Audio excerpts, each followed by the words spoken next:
આજે આપણે વડાપાઉં બનાવશું.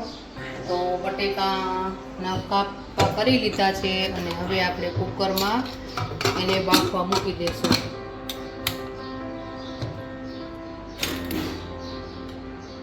ગેસ ચાલુ કરી અને કુકર મૂકી દઈશું. આ બાજુ ગેસ ચાલુ કરી અને ચટણી બનાવવા મૂકી દઈશું. એટલે આપણે પાણી મૂક્યું છે અને આ ખજૂર છે એને રાખી દઈશું આમાં. અને આટલી આંબલી છે એને પણ રાખી દઈશું અને હવે એને ઉકળવા દઈશું. આ ચવાણું છે મસાલો બનાવવા માટે, આપણે વડાપાઉંમાં રાખવા માટે મસાલો.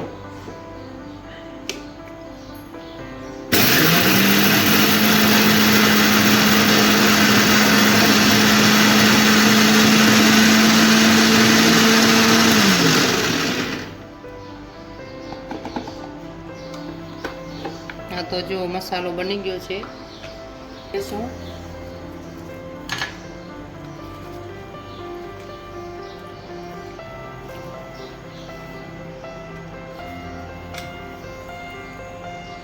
હાલો, તો બટેકા બફાઈ ગયા છે, એને આપણે નીચે લઈ લઈએ.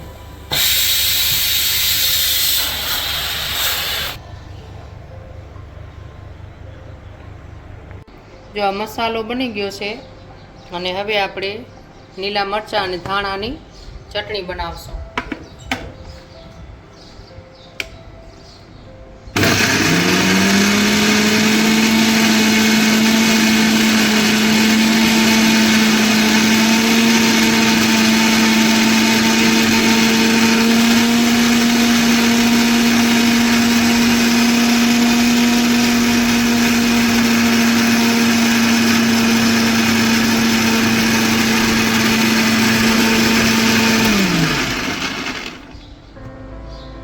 આપણી ચટણી પણ તૈયાર થઈ ગઈ છે. એને એક બાઉલમાં કાઢી લેશું. આ બટેકા બફાઈ ગયા છે અને એની છાલ પણ કાઢી લીધી છે. હવે આપણે ઝીણા ધાણા સુધારી લેશું. ઝીણા ઝીણા સાવ ઝીણા તો સુધારવાના અને પછી બધા મસાલા રાખી અને આપણે એકદમ માવા જેવું બનાવી લેશું. અને એક લીલું મરચું રાખી તો ઝીણા મરચાં સુધારી લેશું.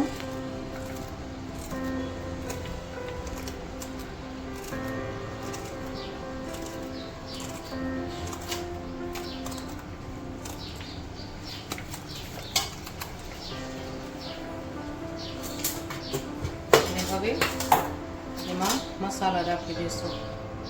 એમાં મીઠું રાખશું, થોડાક મરચાં, હળદર અને ધાણા અને થોડી હિંગ.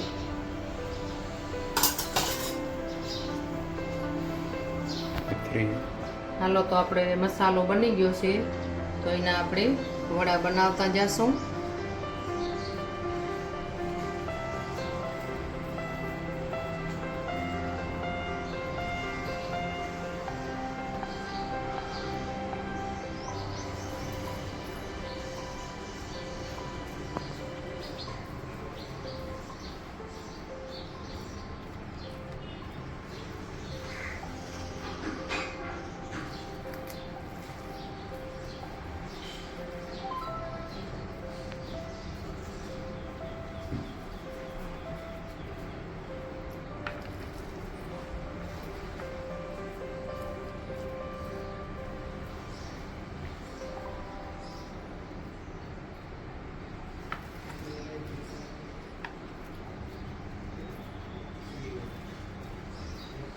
ચાલુ કરીને આપણે આ તેલ મૂકી દઈશું ગરમ થવા.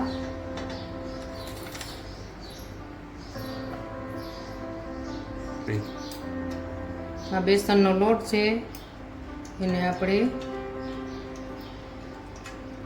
ખીરું બનાવવા માટે આમાં લઈ લઈશું.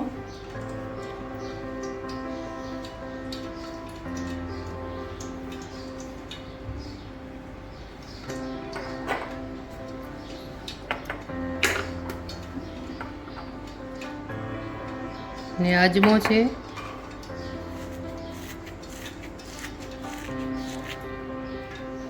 અને રાખશું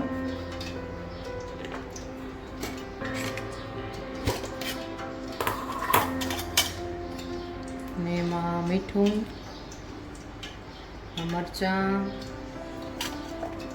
ને હળદર ને ધાણા અને હિંગ બધી વસ્તુ રાખી દઈશું.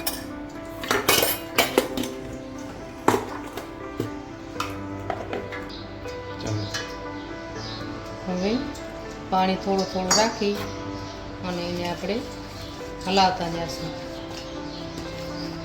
અને ભજીયાના ખીરા જેવું નથી પાતળું કરવાનું, મીડિયમ રાખવાનું છે. નથી પાતળું કરવાનું કે નથી જાડું રહેવા દેવાનું.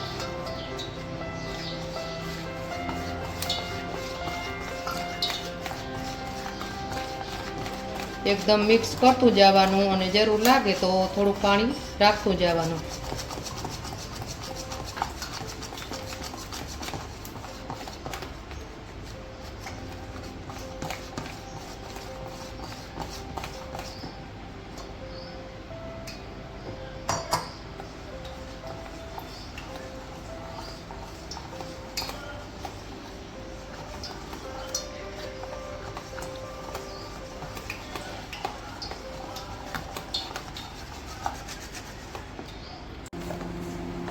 હવે આપણે આવું ખીરું રાખવાનું છે.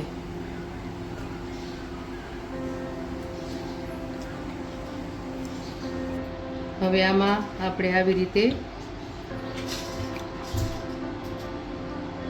રગદોળી અને તેલમાં મૂકતો જવાનું.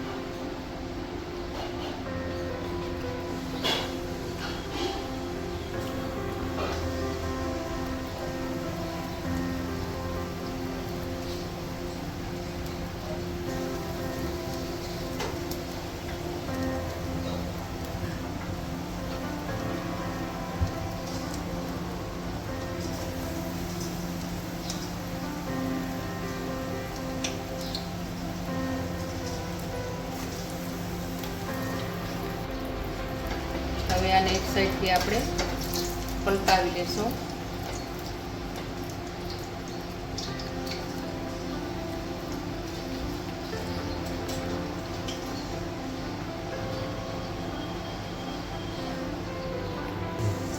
ચાલો તો આપણા વડા તરાઈને થઈ ગયા છે રેડી.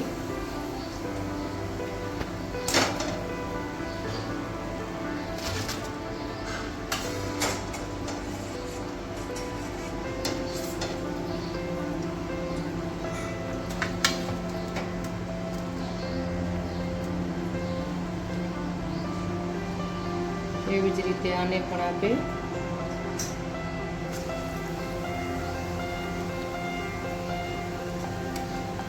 અને મીડિયમ તાપે તરવાના છે.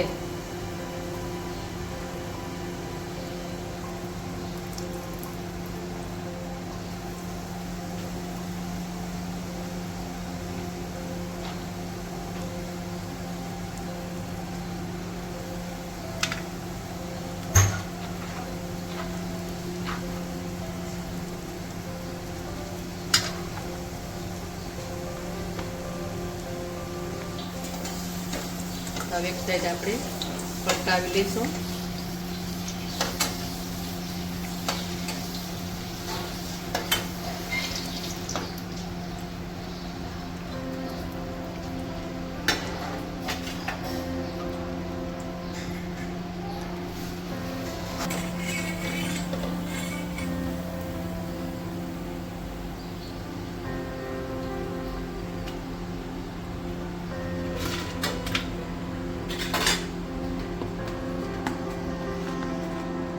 મરચાં છે એને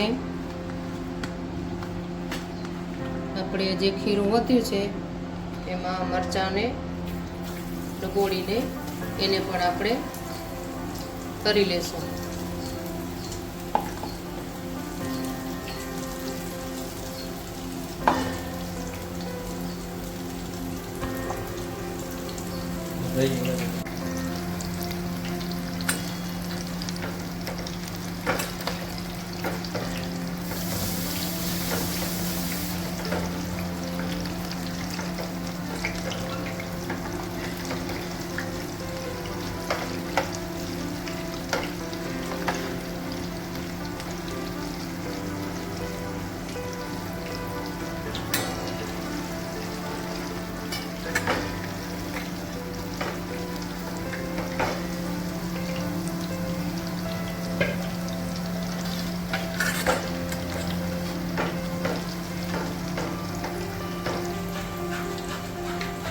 આપણા મરચાં પણ રેડી થઈ ગયા છે.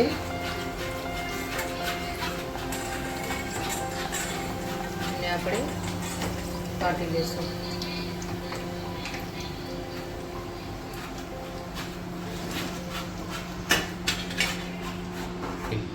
તો આ પાઉં છે એને આવી રીતે આપણે કટ કરતા જશું.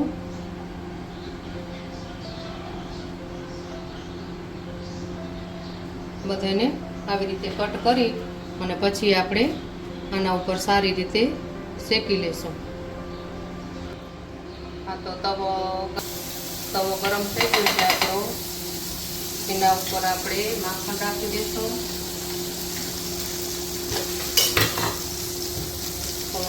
મરચો પાવડર રાખશું અને આ પાઉં શેકી લેશું આપણે.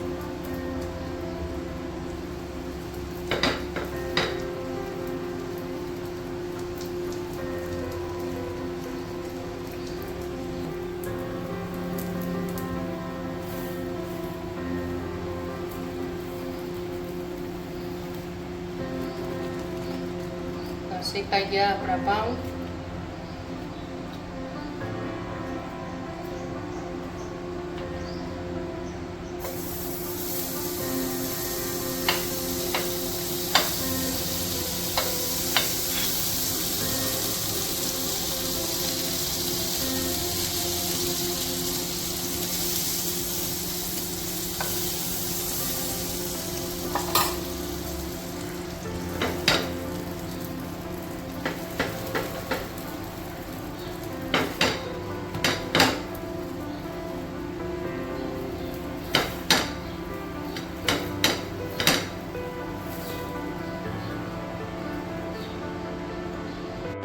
તો આ બધી વસ્તુ બની ગઈ છે આપણી.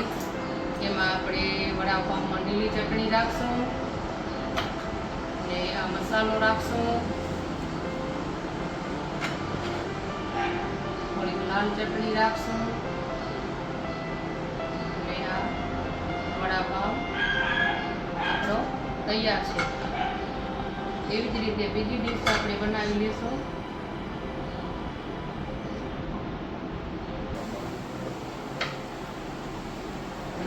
રાખી દીધી અને લાલ ચટણી રાખશું અને આ વડાપાઉંની 2 પ્લેટ આપણી તૈયાર થઈ ગઈ છે. અને આ ભેગા મરચાં છે વડાપાઉં ભેગા ખાવાના. તો આ વાનગી કેવી લાગી જરૂરથી બતાવજો. અને સબસ્ક્રાઈબ કર્યું ન હોય અત્યાર સુધી તો સબસ્ક્રાઈબ કરી લેજો.